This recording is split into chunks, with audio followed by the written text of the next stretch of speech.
सलाम, नमस्ते, सत श्री अकाल। आप देख रहे हैं सिंधा न्यूज।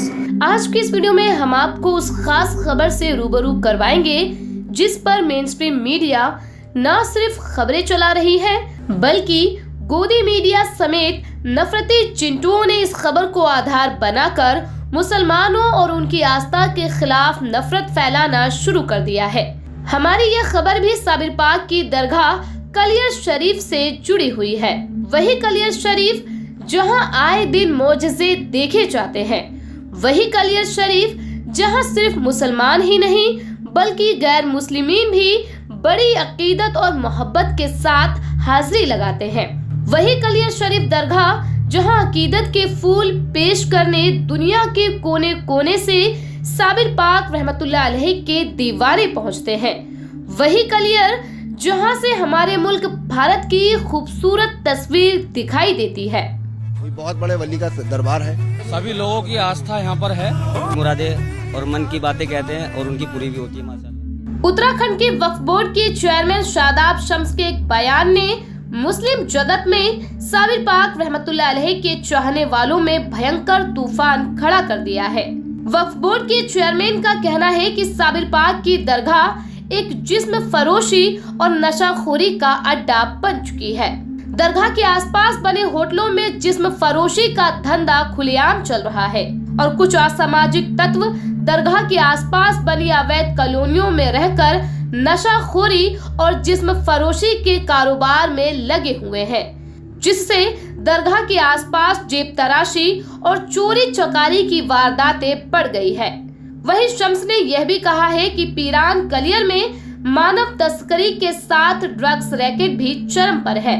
आप खुद ही सुनिए उत्तराखंड वक्फ बोर्ड के अध्यक्ष ने क्या कुछ कहा है। डॉक्टर्स की साइंस से मायूस हो जाते हैं तो अपनी झोली फैला के उन दरगाहों पे आते हैं और वहाँ से हम लोगों ने देखा है करिश्मे होते हुए कि लोगों को निसंतानों को संतानें प्राप्त होती हैं, बेऔलादों को औलादें मिलती हैं। लेकिन बदकिस्मती देखिए उस दरगाह की कि जहाँ से लोग मांगने आते हैं आज वो गंदगी का अड्डा बन गया है। आज वहाँ मेरी कई पुलिस अधिकारियों से LIU के साथियों से बात हुई तो कह रहे हैं कि ह्यूमन ट्रैफिकिंग का सबसे बड़ा केंद्र आज की डेट में वो बना है। आज की डेट में पीरान कलियर ड्रग्स का बड़ा केंद्र बन चुका है। पीरान कलियर आज की डेट में वेश्यावृत्ति का अड्डा बन चुका है। पीरान कलियर के अंदर ड्रग्स के साथ ह्यूमन ट्रैफिकिंग के साथ क्या कहते हैं उसे, कई सारे जो ऐसे मामले सामने आए हैं जिसको नाकाबिले बर्दाश्त है और हमने बिल्कुल मन बनाया है मोदी जी के स्वच्छ भारत अभियान के तहत इनकी सबकी सफाई करेंगे।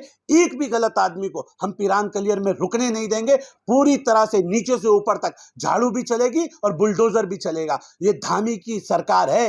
किसी कीमत पर भी इन भ्रष्टाचारियों को, इन देह व्यापार करने वाले को, इन ह्यूमन ट्रैफिकिंग वालों को बिल्कुल हम बर्दाश्त नहीं। AIMIM के प्रदेश अध्यक्ष नैयर काजमी ने वक्फ बोर्ड के चेयरमैन की इस बयानबाजी को बचकानी हरकत बताया है। उन्होंने कहा कि पीरान कलियर पाक सरजमी है। अगर एक शख्स गलत काम करता है तो पूरी सरजमी को गलत नहीं कहा जा सकता। उन्होंने कहा कि वक्फ बोर्ड के अध्यक्ष ने पूरे पीरान कलियर शरीफ को टारगेट किया है, जिसका हम पुरजोर विरोध करते हैं। हम मुख्यमंत्री को शिकायती पत्र भेजेंगे। वहीं इस बात को लेकर लोगों ने उत्तराखंड के मुख्य बोर्ड के चेयरमैन को पत्र भेजा है। लोगों का कहना है कि मौजूदा हालात को देखकर ये अंदाजा लगाया जा सकता है कि ये कुछ बीजेपी के लोग हैं जो दरगाह को बदनाम कर रहे हैं। ऐसा हम हरगिज नहीं होने देंगे। दरगाह पर पहुंचने वालों का कहना है कि जब केंद्र में भी बीजेपी की सरकार है और उत्तराखंड में भी बीजेपी की सरकार है तो फिर दरगाह के आसपास इन असामाजिक गतिविधियों को रोकने की जिम्मेदारी किसकी बनती है। अगर ऐसा हो रहा है तो इसके लिए सरासर आपकी सरकार यानी कि भारतीय जनता पार्टी ही जिम्मेदार है। ये जो शादाब शम्स को जानते हैं आप? जी जानते हैं, वक्फ बोर्ड के चेयरमैन बने नए नए भी। अच्छा, तो इन्होंने जो बयान दिया है उसको लेकर आप लोग, क्या आपने सुना उनका बयान क्या था? हाँ, मैंने उनका बयान सुना है। उन्होंने कहा है कि कलियर में देह व्यापार नशाखोरी होती है, लेकिन वो वक्फ बोर्ड के सदस्य 1 साल से हैं। क्या उनकी जिम्मेदारी नहीं बनती वो भी इस बारे में सोचे, इस बारे में काम करवाएं, या बयानबाजी करने से थोड़ा ही नहीं काम हट जाएगा? तो ये सारे काम जो है, जो तमाम तरीके की जो उन्होंने बातें कही, वो तो उसमें सच्चाई है? नहीं, सच्चाई क्या होती है? यहाँ तो अकीदत के लोग आते हैं, बाहर के लोग जायरीन आते हैं, चले जाते हैं यहाँ पर। यहाँ कोई ऐसा काम तो होता नहीं। वहीं इसी फहरिस्त में वो लोग भी शामिल हैं जो साबिर पाक रहमतुल्लाह अलैह की आस्ताने को जहां इन दावों से बेऐब बता रहे हैं, वहीं वक्फ बोर्ड के चेयरमैन शादाब शम्स के बयान को एक अलग नजरिए से देखने की बात कर रहे हैं। आस्ताने से अकीदत रखने वाले कुछ लोगों का कहना है कि यह बयान दरगाह के आसपास के इलाके के बारे में कहा गया है, ना कि दरगाह शरीफ के बारे में। दरगाह के अंदर ऐसा कुछ नहीं होता, लेकिन कुछ लोग इस बयान को तोड़ मरोड़ कर पेश कर रहे हैं। शादाब शम्स का मकसद दरगाह के आसपास बने अवैध कब्जों को हटाना है, जिससे कि आने वाले दिनों में किसी को कोई परेशानी ना हो। इस दरगाह के नाम पर करोड़ों करोड़ों की आमदनी होती है, लेकिन सुविधाओं के नाम पर यहाँ कुछ भी खर्च नहीं किया जाता। यहाँ पर अगर बारिश आ जाए तो जायरीनों को सर छुपाने तक की जगह मुयस्सर नहीं होती। चिलचिलाती गर्मी में धूप में ही बैठना पड़ता है, जबकि वक्फ बोर्ड जूतों और टॉयलेट तक के टेंडर जोड़कर पैसा इकट्ठा करती है।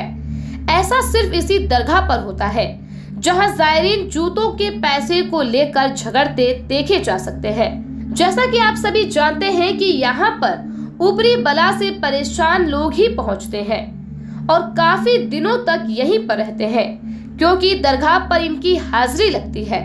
ऐसे में इन लोगों को रहने और खाने में बड़ी परेशानी होती है, क्योंकि मरीज के साथ साथ उनके परिवार के लोग भी उनके साथ ही रहते हैं। ऐसे में वक्फ बोर्ड को चाहिए कि ऐसे हाजिरी वाले लोगों के लिए अलग से एक जगह बनाई जाए, जहां पर हो सके तो इन लोगों के लिए मुफ्त या फिर छोटी सी खर्च के साथ आराम का इंतजाम किया जा सके। अगर वक्फ बोर्ड के चेयरमैन दरगाह की हालात और आसपास के क्षेत्र को सुधारना और साफ करना चाहते हैं, तो उन्हें जायरीनों की इन बातों पर भी ध्यान देना होगा। इसके अलावा यहाँ पर पीने के पानी के हेडपम्प वगैरह भी नहीं है, एक दो कहीं लगा हुआ है, लाखों पब्लिक रहती है। तो पानी की व्यवस्था भी दरगाह क्षेत्र में तो वजू खाना वगैरह हैं, लेकिन उससे बाहर कलियर के अंदर सरकारी हेडपम्प नहीं है।